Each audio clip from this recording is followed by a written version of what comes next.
Hey everybody, welcome back to Video Games Awesome Lonesome. I had a bit of a sleep. Time to play again. Okay, so on the last episode, I was playing as Tiger Lily. Here's my opinion, after watching a little bit of the footage of my attempt at the Last Sinner, which didn't go so well. It actually went almost well. I actually learned a lot about playing against the Last Sinner, which I think I did pretty good for a bit. But then as my bleary eyes started to set in, I started to get worse and worse. I think Tiger Lily's going to be a girl for a while, because we had a sex change at the end of the last episode. So here's the terrible mistake that I think I made. I shouldn't have spec'd Tiger Lily the way I spec'd him. Tiger Lily. I think I got so obsessed with this hammer that I got from the Crows, which, why wouldn't you be obsessed with this? Of course, it's amazing. But I got so obsessed with mainly the idea of one-handing it that I think that I scaled up strength in a way I shouldn't have. So I'm going to respec right now because I have a soul vessel. Still determined. No, of course and on this respec, I'm going to put more points, all the points that I kind of didn't waste, but I think that I prematurely put into strength. And I'm going to put them into a little bit of dexterity so that I can start using this awesome sword that I picked up, this old... I only need to put one point is all I needed to put into dexterity, I think. 2 points. And that's another part of my problem, was that I'm going up against guys like that are resistant to bashing. Anybody with a tough hide, a thick hide, and not armor is resistant to bashing, I find. So I should have a slashing weapon to go by in addition to that. Even though I think that it's probably not going to be that amazing when I look at that. Just considering its specs, like 175 is not a lot. And then I have that one at 160.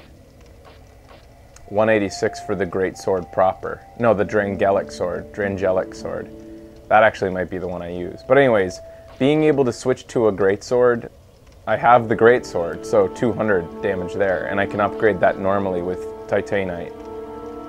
I think it was foolish of me to start upgrading my large club. I don't think that was necessary. I don't think I need 2 bashing weapons, unless I want to occasionally go one-handed with a bashing weapon. So I'll keep that one open as an option, I suppose. But what I think I should be doing is... I have been saving all my boss souls, so who knows what I'm going to get. But anyways, here's my thing. I'm going to respec... I'm going to get some better endurance, and all I need to one-hand the great club is 26. Now go along. All right. All I need to do to one-hand the great club is 26, and it has S scaling on strength. I feel like the great club is what I'm going to end up using eventually anyways. It'll be interesting to see.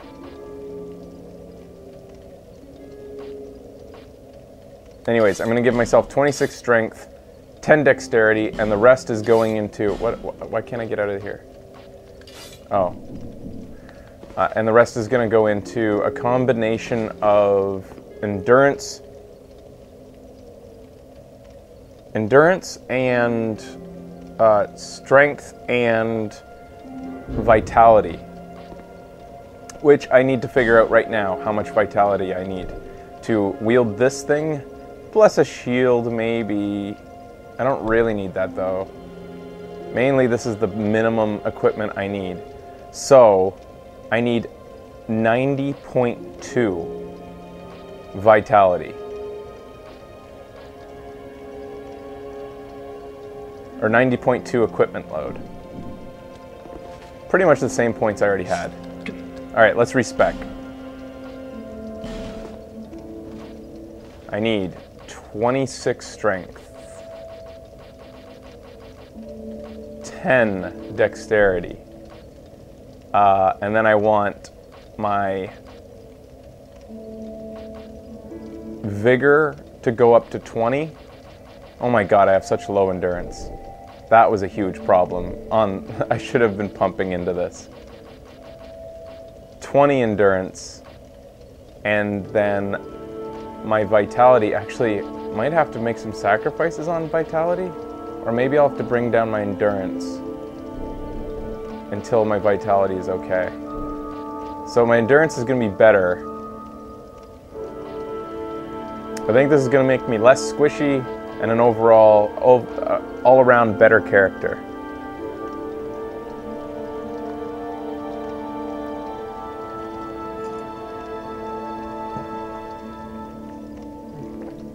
What do you think about that, Bonefoot?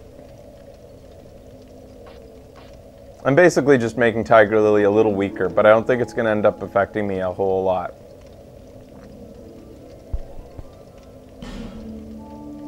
What do the bonus stats actually mean on the weapons? How much of a bonus do you get from your character stats? So with S scaling, can somebody tell me what the math is on it?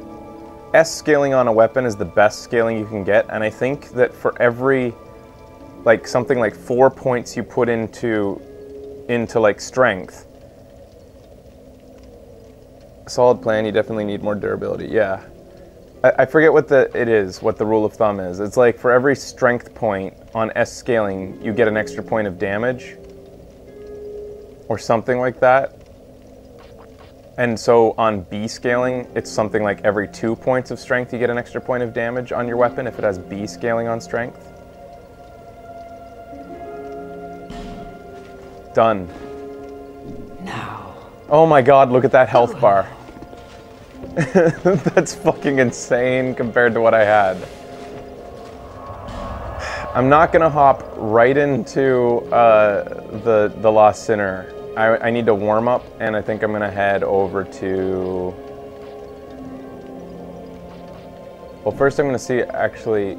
Yeah, I'm gonna head into the forest against those old minotaurs. See what's up with them.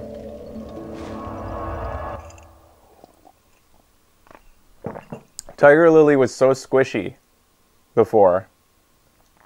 S, above 1.3 times scaling, could add up to 200 damage.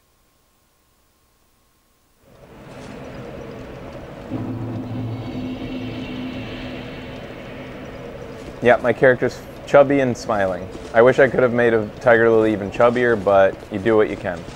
So, Tiger Lily was so squishy before that going up against these minotaurs, even a single hit to the face, pretty much, like maybe 2 hits, killed Tiger Lily.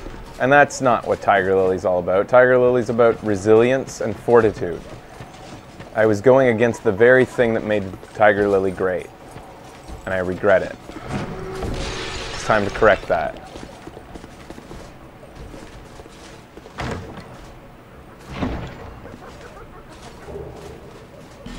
Petrified dragon bone, holy shit, that's sweet.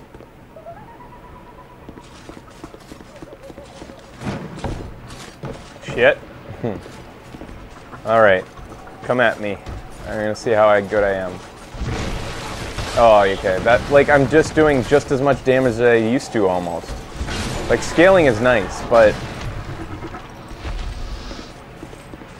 I think for the most part, stats, character strength stats and stuff should be seen mainly as a utility to just get you to use the weapons you want, not as much as the scaling bonuses are nice, but it's just not necessary.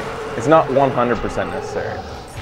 As much as I would like to be one-shotting these guys, where's that X going? With a little bit more scaling, I would be... Oh my god, I just got another cool weapon. I need 30 strength for that, for this great axe. But I don't, because I can two-hand it.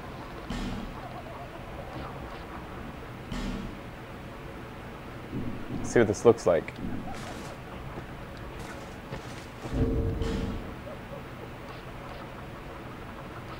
It's a decent looking weapon. 145. Let's see how much damage it does. I don't think it's going to do a lot, but...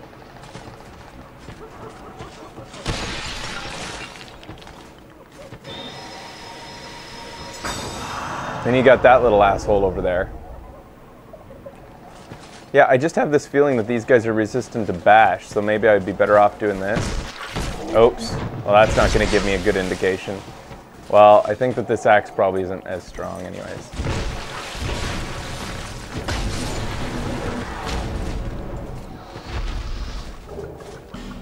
Another line great axe, Jesus. Picking these up left and right. It was a good trial run on that, but I don't think I need it.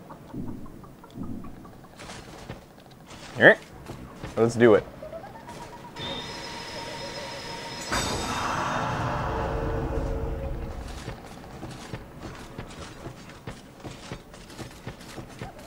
So the whole point of Tiger Lily is being able to run in and do whatever the fuck you want to the enemy without too much worry for dodging. Of course, I'm still going to need to dodge, but I want to be able to just not give a fuck as Tiger Lily.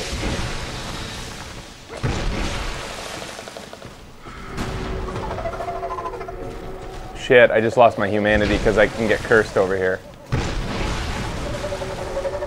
See, being able to take that damage is nice. Because then I can just retreat, heal up. Very nice. Not being squishy anymore. I don't have to be as careful. It's fun. It's a fun way to play, I think. Why? See, oh, I'm one-handed as usual. I blame everybody but myself for nobody reminding me about that. I keep getting cursed. This is not good times. There we go.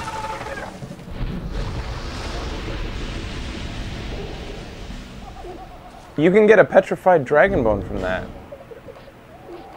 One more thing is I should probably be... Oh, okay. I should probably be wearing this now, this ring of binding, so I don't lose as much as I die.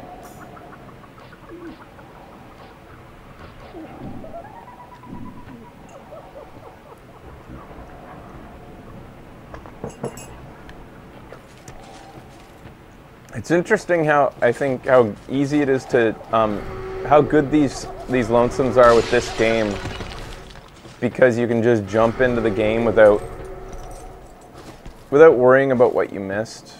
Like it does ambush on the right. Like it doesn't matter what you missed. There's not that much story. You can jump in at any time.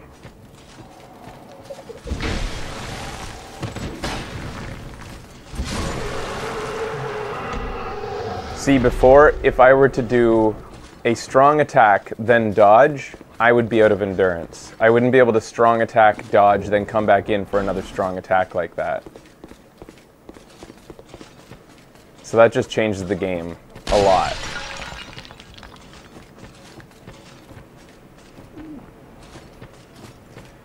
Part of the reason I'm playing Tiger Lily is how cathartic it is. After going through the game on my first playthrough, being so careful about everything, like just going into every situation, hyper careful, making sure that I'm not going to die. Tiger Lily is a reckless, throws caution to the wind type of character who doesn't give a fuck.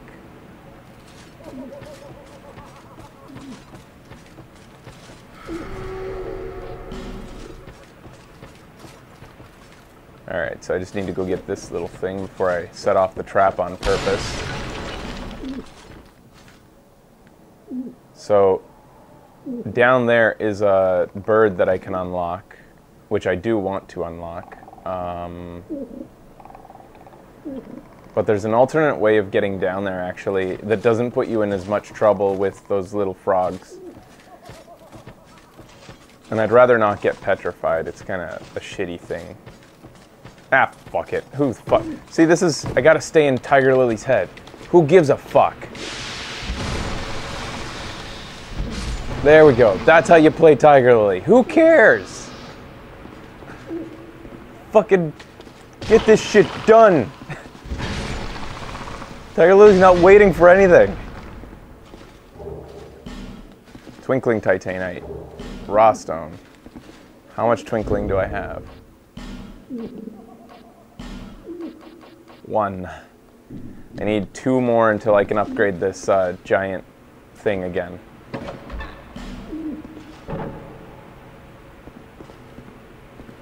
Thank you for helping me. I am Ornifex. I owe you some form of thanks, but have nothing for you at the moment. If it would not trouble you, could you visit my abode just down the way?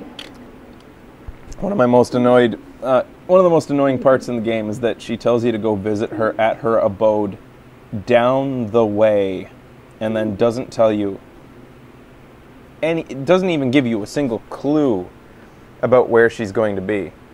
And that's not that big of a problem. Thank you. I believe that I can be... It's not that big of a problem if you finish this part of the game before you get down into the, I forget what the fuck it's called that she ends up being. Thank you. I believe that I can be of assistance if you would visit me at my home. Here, I'm just gonna tweet the show just so that everybody knows that we're live. Anyways, it's not that big of a deal if you beat this part before you get to the part where she is, but if you pass the part where she ends up, her home, before you release her, then you have no idea where she ended up.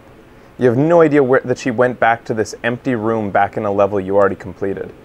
And that sucks, because there's no clues to it.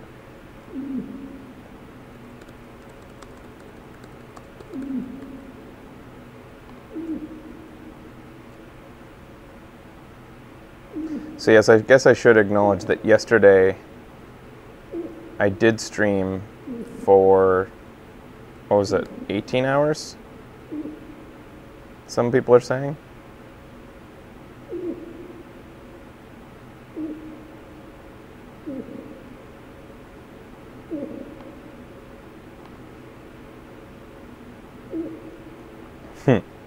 Free Willy. But Dark Souls. I don't mind mystery, but I also think that there should be some semblance of clues and figuring things out. You shouldn't just have to guess or hope that you end up stumbling onto something. I wonder what happens if you kill her. I'm not going to kill her because I've been collecting these boss souls specifically so that I can trade them in for things this playthrough.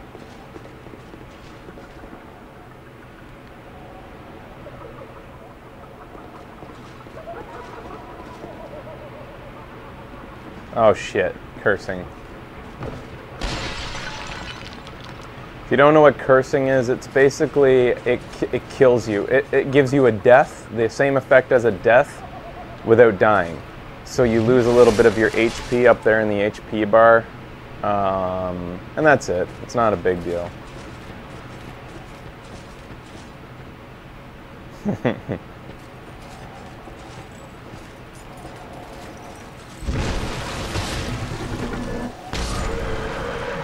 That's my combo on those guys, using the sun ring to blow them up after they slice me once. Technically, if I was actually giving a shit, I would dodge the first attack, but I know that I'm very close to healing right now, so why would I care? I'm not going to heal right now because I have enough Estus Flask to get me through this next area that I'm going to explore. And I don't want to have to kill these dudes again.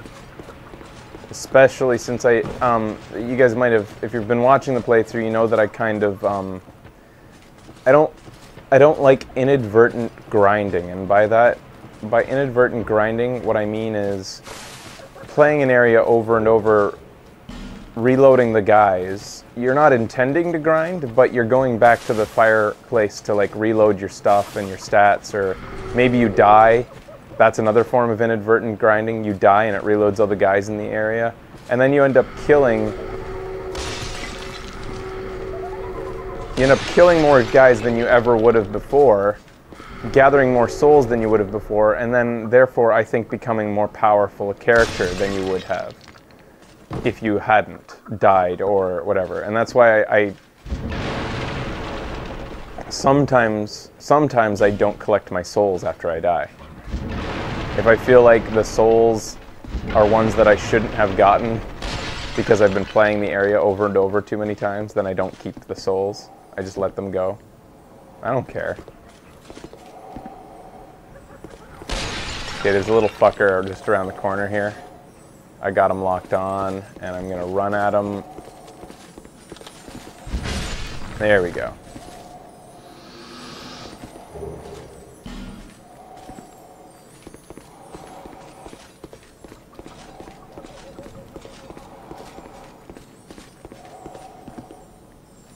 There we go.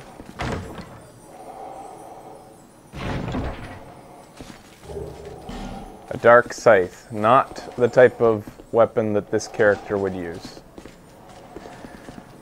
So, tell me what you think of this, guys. This, I was thinking about a third character just for experimentation. Probably won't go very far with the character, but I was thinking about, now that I know that you can get both a lightning shard, a lightning longsword and a flame longsword in the very early parts of the game, the idea of an intelligence character build, like a sorcerer, seems more attractive to me than it did before, because then if you build up and you scale up your intelligence, you're going to get a bonus for using elemental weapons,